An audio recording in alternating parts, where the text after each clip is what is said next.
Hi friends, ಎಲ್ರಿಗೂ ನಮಸ್ಕಾರ. Welcome back to coffee ನಾಡು ಅಡುಗೆ.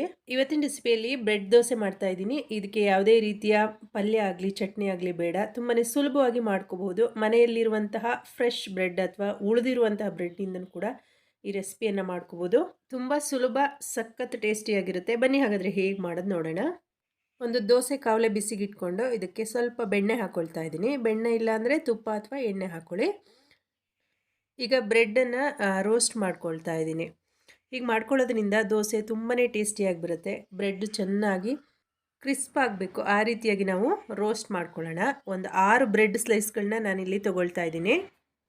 ಯಾರಾದರೂ ನೀವಿನ್ನು ಚಾನಲ್ನ ಸಬ್ಸ್ಕ್ರೈಬ್ ಮಾಡದೆ ನೋಡ್ತಾ ಇದ್ದರೆ ದಯವಿಟ್ಟು ವಿಡಿಯೋ ಕೆಳಗೆ ಬರೋಂಥ ರೆಡ್ ಕಲರ್ ಸಬ್ಸ್ಕ್ರೈಬ್ ಬಟನ್ನ ಪ್ರೆಸ್ ಮಾಡ್ಕೊಂಡು ಚಾನಲ್ನ ಸಬ್ಸ್ಕ್ರೈಬ್ ಮಾಡ್ಕೊಳ್ಳಿ. ನೋಡಿ, ಎಲ್ಲ ಬ್ರೆಡ್ಡನ್ನು ಇದೇ ರೀತಿಯಾಗಿ ನಾನು ಚೆನ್ನಾಗಿ ಕ್ರಿಸ್ಪ್ ಆಗೋವರೆಗೂ ರೋಸ್ಟ್ ಮಾಡ್ಕೊಂಡಿದ್ದೀನಿ.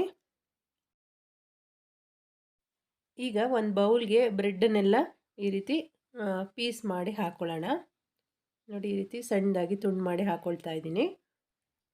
ಇದ್ರ ಜೊತೆಗೆ ನೋಡಿ, ಈ ಕಪ್ನಲ್ಲಿ 1 ಕಪ್ನಷ್ಟು ಮೊಸರು ಹಾಕ್ಕೊಳ್ತಾ ಇದ್ದೀನಿ.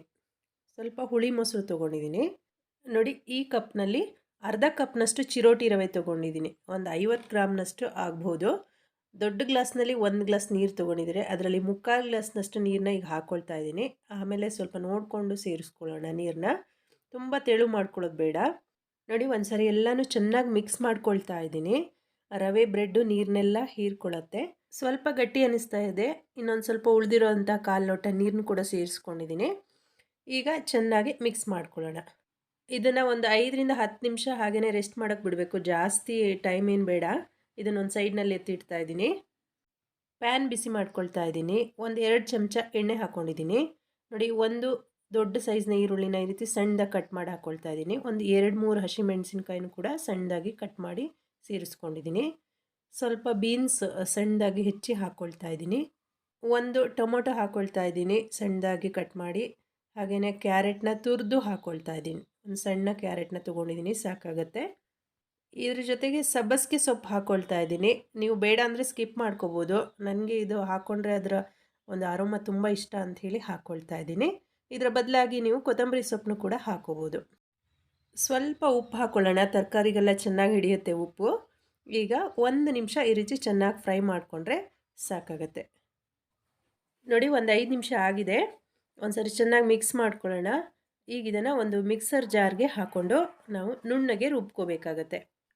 ನೆನೆಸಿರುವಂತಹ ಬ್ರೆಡ್ಡು ಹಾಗೆ ರವೆನ ಒಂದು ಮಿಕ್ಸರ್ ಜಾರ್ಗೆ ಹಾಕ್ಕೊಳ್ತಾ ಇದ್ದೀನಿ. ಇದಕ್ಕೆ ತುಂಬ ನೀರು ಹಾಕೋಬೇಡಿ. ನೋಡಿ, ಈ ಬೌಲ್ ತೊಳೆದಂಥ ನೀರನ್ನ ಸ್ವಲ್ಪ ಸೇರಿಸ್ಕೊಂಡಿದ್ದೀನಿ ಅಷ್ಟೇ. ನೋಡಿ, ಇದನ್ನು ನುಣ್ಣಗೆ ಈ ರೀತಿ ಪೇಸ್ಟ್ ಮಾಡ್ಕೊಳ್ಳೋಣ. ಇದನ್ನ ಬೌಲ್ಗೆ ಹಾಕ್ಕೊಳ್ತಾ ಇದ್ದೀನಿ. ಈಗ ಎಣ್ಣೆಲಿ ಫ್ರೈ ಮಾಡಿಟ್ಕೊಂಡಿರೋ ತರಕಾರಿನ ಇದಕ್ಕೆ ಸೇರಿಸ್ಕೊಳ್ತಾ ಇದ್ದೀನಿ. ಹೀಗೆ ಮಾಡ್ಕೊಳ್ಳೋದ್ರಿಂದ ತುಂಬಾ ಟೇಸ್ಟಿಯಾಗಿ ಬರುತ್ತೆ ದೋಸೆ. ಹಾಗೆ ಇದಕ್ಕೆ ಚಟ್ನಿ ಬೇಡ, ಹಾಗೆ ಪಲ್ಯ ಏನೂ ಬೇಡ, ಹಾಗೇ ತಿನ್ಬೋದು. ಸ್ವಲ್ಪ ಉಪ್ಪು ಹಾಕ್ಕೊಳ್ತಾ ಇದ್ದೀನಿ. ಈಗ ಎಲ್ಲನೂ ಒಂದು ಸರಿ ಚೆನ್ನಾಗಿ ಮಿಕ್ಸ್ ಮಾಡ್ಕೊಂಡಿದ್ದೀನಿ. ನೋಡಿ, ನಾನು ತೋರಿಸ್ತಾ ಇದ್ದೀನಲ್ವ, ಈ ಕನ್ಸಿಸ್ಟೆನ್ಸಿಯಲ್ಲಿ ಇರಬೇಕು. ಇಷ್ಟಿದ್ರೆ ಸಾಕಾಗತ್ತೆ. ತುಂಬ ತೆಳು ಮಾಡ್ಕೊಳ್ಳೋದು ಬೇಡ. ದೋಸೆ ಕಾವಲೆ ಬಿಸಿಗಿಟ್ಕೊಂಡಿದ್ದೀನಿ. ಈಗ ದೋಸೆ ಹಾಕ್ಕೊಳ್ಳೋಣ. ಸ್ವಲ್ಪ ನೀರು ಚಿಮ್ಮಿಸ್ಕೊಂಡು ಒಂದು ಬಿಳಿ ಬಟ್ಟೆ ಅಥವಾ ಟಿಶ್ಯೂ ಪೇಪರ್ನಿಂದ ಒರೆಸ್ಕೊಂಡು ದೋಸೆ ಹಾಕ್ಕೊಳ್ತಾ ಇದ್ದೀನಿ. ನೋಡಿ, ಒಂದು 2 ಸೌಟ್ನಷ್ಟು ಹಾಕ್ಕೊಂಡ್ರೆ ಸಾಕು. ನೋಡಿ, ಕನ್ಸಿಸ್ಟೆನ್ಸಿ ಇಷ್ಟಿರಬೇಕು. ತುಂಬ ತೆಳುನೂ ಇರಬಾರ್ದು, ತುಂಬ ದಪ್ಪ ಕೂಡ ಇರಬಾರ್ದು. ಕನ್ಸಿಸ್ಟೆನ್ಸಿ ತುಂಬ ತೆಳು ಮಾಡ್ಕೊಂಡ್ರಿ ಅಂದರೆ ಸ್ವಲ್ಪ ಗೋಧಿ ಹಿಟ್ಟು ಅಥವಾ ಅಕ್ಕಿ ಹಿಟ್ಟನ್ನು ಸೇರಿಸ್ಕೊಂಡು ದೋಸೆನ ಹಾಕೋಬೋದು. ಸ್ವಲ್ಪ ಎಣ್ಣೆ ಹಾಕ್ಕೊಳ್ತಾ ಇದ್ದೀನಿ. ಒಂದು ಮುಚ್ಚಳನ ಮುಚ್ಚಿ ಬೇಯಿಸ್ಕೊಳ್ಳೋಣ. ಒಂದು ಸೈಡ್ ಬೆಂದಿದೆ. ಈಗ ಇನ್ನೊಂದು ಸೈಡ್ ಇದನ್ನ ತಿರುಗಿಸಿ ಹಾಕ್ಕೊಳ್ತಾ ಇದ್ದೀನಿ. ನೋಡಿ ಫ್ರೆಂಡ್ಸ್, ಈ ಸೈಡ್ ಕೂಡ ಎಷ್ಟು ಕಲರ್ ಬಂದಿದೆ. ಒಳ್ಳೆ ಬೆಣ್ಣೆ ದೋಸೆ ನೋಡ್ದ ಹಾಗಿದೆ. ನೋಡಿ, ತುಂಬ ಚೆನ್ನಾಗಿ ಬಂದಿದೆ. ಯಾವಾಗಲೂ ಒಂದೇ ರೀತಿ ದೋಸೆ ಮಾಡಿ ಬೇಜಾರಾಗಿದ್ದರೆ ಈ ರೀತಿ ಡಿಫ್ರೆಂಟ್ ಆಗಿರುವಂತಹ ದೋಸೆನ ಮಾಡ್ಕೋಬೋದು.